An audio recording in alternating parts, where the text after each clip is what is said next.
Estarei com o café.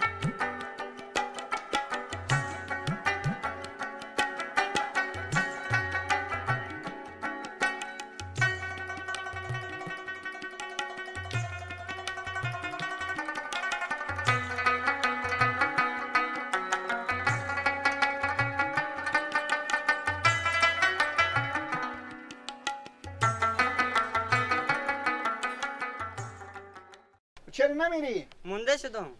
مونده شد. عدیت گفتم یک 10 دقیقه بشینیم مونده شدم. بتیگی مونده شد. بریم. راست میگه بعد شد اگه 10 دقیقه بشینیم. بریم منو به مسایه بشینیم. برو اونو بختیوال بشینیم.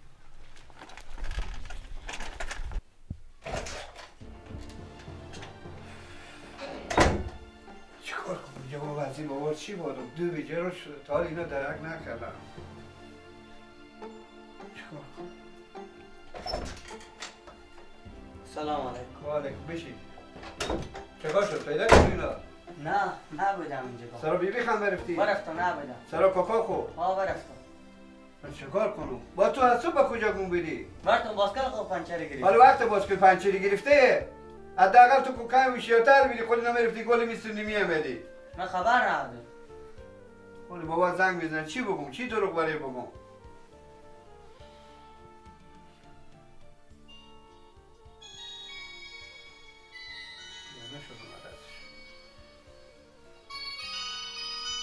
زنگ زدال چی بگم؟ بله سلام راجع خوبی بخیرین؟ برزم معذرت برارم کمی یک خسور برک خیلی بیعقلی دارم خودی ترافیک اون سر چوک جنجال کرده بود الان اون وقت شب بردم به ترافیک ولی از اون صبح کلوام گازینیم بهم ترافیکی نه خیلی بینیم خونه شما باید سعی کنیم بکی ما بشه مشکل حل کنم باشه خیلی بینیم بابا شما زنگ بزنم باشه خیلی بینیم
حرفی زد. زنگ بزدیم که مشکل ترافیک و اینا پا گفتم بده. بچه خاله واسه گو گپ پیش ما و شما باشه.